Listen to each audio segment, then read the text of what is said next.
Suma TV kitchen. అందరూ ఎలా ఉన్నారు? ఎప్పుడైనా బాతుగుడ్డు రోస్ట్ ఎప్పుడైనా ట్రై చేశారా? అయితే ఒక్కసారి ట్రై చేయండి, చాలా బాగుంటుంది. ట్రై చేయకపోతే చాలా చాలా బాగుంటుంది. ఫస్ట్ అయితే బాతుగుడ్లు తీసుకొని మంచిగా ఉడకబెట్టుకోవాలి. మనకి కోడిగుడ్డు మీద బాతుగుడ్డు ఏంటంటే కొంచెం పెద్ద సైజు ఉంటుంది.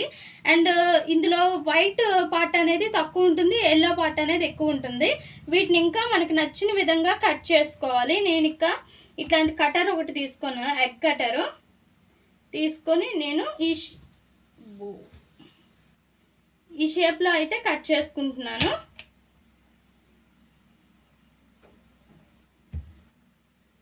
చూడండి, ఇలా అయితే కట్ చేసుకున్నాను. అన్నీ కూడా ఇలా కట్ చేసుకొని పక్కకు తీసుకోవాలి. రోస్ట్ అయితే నేను చేసే విధంగా చేస్తే చాలా చాలా బాగుంటుంది. ట్రై చేయండి ఒకసారి. అండ్ చూసారుగా, నేను చెప్పాను కదా, ఎల్లో పార్ట్ అనేది ఎక్కువ ఉంటుంది, వైట్ పార్ట్ అనేది చాలా తక్కువ ఉంటుంది బాతుగుడ్డుకి. మీకు అక్కడే తెలిసిపోతుంది బాతుగుడ్డు ఏదో అండ్ కోడిగుడ్డు ఏదో అనేది.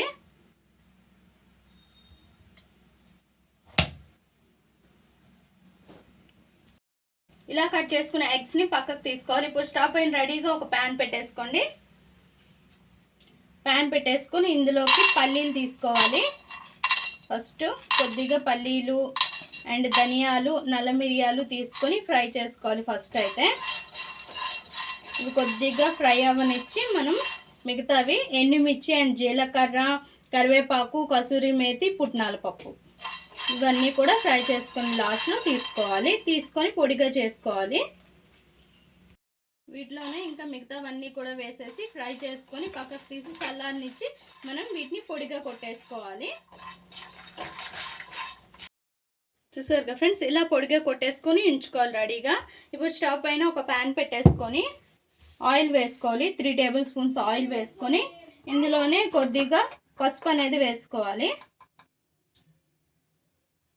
లైట్గా పసుపు అనేది వేసుకోవాలి. వేసుకుని ఇందులోనే సాల్ట్ కూడా వేసుకోవాలి.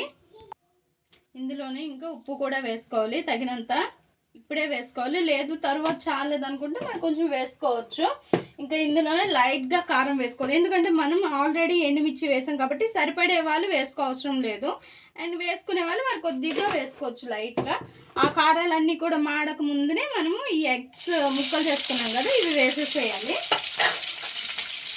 అయితే వేసుకునేటప్పుడు సిమ్లో పెట్టుకొని అప్పుడు మనకి మసాలాలు అనేవి మాడవు. అండ్ ఇప్పుడు మొత్తం కూడా మంచిగా ఫ్రై చేయాలి. ఇలా కట్ చేసుకున్న బాతుగుడ్లని వేసుకున్నాం కదా, ఇవి ఫ్రై అవుతునేటప్పుడు మనం ఫ్రైడ్ ఆనియన్స్ అనేవి వేసుకోవాలి.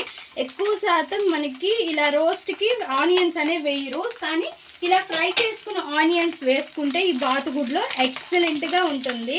ఇంకా ఇందులోనే మనం ఈ మసాలా పొడి కూడా వేసేసేయాలి. మీకు తగినంత మసాలా పొడి అనేది వేసేసుకొని ఇంక ఇలా మిక్స్ చేసుకొని ఒక ప్లేట్లోకి తీసేసుకోవడమే.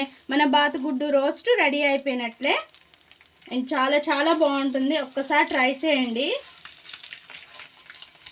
మన బాతుగుడ్డు రోస్ట్ రెడీ అయిపోయింది. ఇంకా స్టవ్ ఆఫ్ చేసేసి ఒక సర్వింగ్ ప్లేట్లోకి తీసేసుకోండి.